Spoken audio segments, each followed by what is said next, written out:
똥은 비우고 뇌는 채우는 시간. 지식 업그레이드 리얼 프리미엄 화장실 미디어. 오늘도 열이라는 똥듀케이션 구독 누르고 시작해주세요. 오늘은 사우나 건강에 해로울까? 이로울까? 진실을 파헤쳐 봅시다. 여러분은 사우나를 좋아하시나요? 뜨거운 증기 속에서 땀을 쭉 빼고 나면 개운한 기분이 들죠. 그런데 한편으로는 사우나가 건강에 좋다는 말도 있고 오히려 해롭다는 주장도 있습니다. 과연 사우나는 우리 몸에 어떤 영향을 미칠까요? 오늘은 사우나의 장점과 단점을 과학적으로 살펴보겠습니다. 1. 사우나가 건강에 좋은 이유. 첫 번째로 사우나는 혈액순환을 촉진합니다. 사우나 안의 뜨거운 열이 혈관을 확장시켜 혈류를 원활하게 만들어주죠. 이 덕분에 심혈관 건강이 개선될 수 있다는 연구 결과도 있습니다.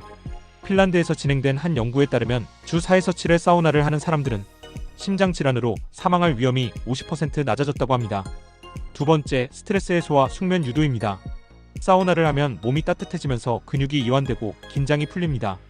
덕분에 코르티솔 스트레스 호르몬이 감소하고 편안한 상태가 유지되죠.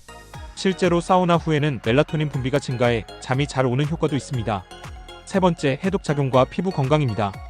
뜨거운 열로 인해 몸에서 많은 땀이 배출되는데 이를 통해 노폐물이 빠져나간다고 알려져 있습니다. 또한 땀이 모공을 열어주고 혈액순환을 돕기 때문에 피부 탄력이 좋아지고 안색이 맑아지는 효과도 기대할 수 있습니다. 2. 그런데 사우나가 해롭다고? 하지만 사우나가 모든 사람에게 이로운 것만은 아닙니다. 몇 가지 주의해야 할 점이 있죠. 첫 번째, 탈수 위험입니다. 사우나에서는 많은 땀을 흘리기 때문에 수분과 전해질이 급격히 빠져나갈 수 있습니다.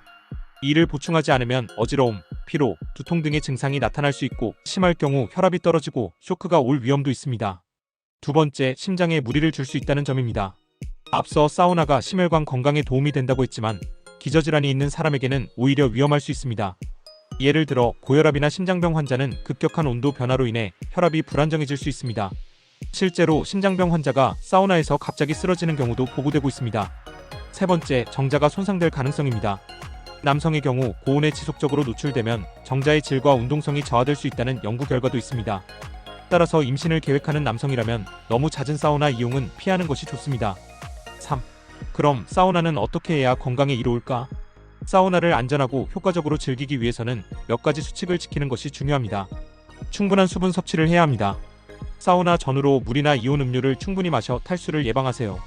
적절한 시간 조절을 해야 합니다. 한 번에 10에서 15분 정도가 적당하며 너무 오래 머물지 않는 것이 좋습니다. 건강 상태 점검은 꼭 하세요. 고혈압, 심장병, 임신 중이라면 사우나 이용 전 의사와 상담하세요. 냉탕과 온탕 반복은 주의해야 합니다. 급격한 온도 변화는 혈압을 급격히 변화시킬 수 있어 조심해야 합니다. 결론적으로 사우나는 적절하게 활용하면 건강에 이롭지만 무리하면 해로울 수도 있습니다. 특히 기저질환이 있거나 고온에 민감한 사람이라면 더욱 주의가 필요하겠죠.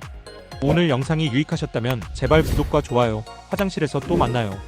지금까지 화장실 일타쌍피 프로젝트 아는 것이 힘이다 배워서 남주지 않는 프리미엄 막간 화장실 교육 미디어 똥듀케이션이었습니다.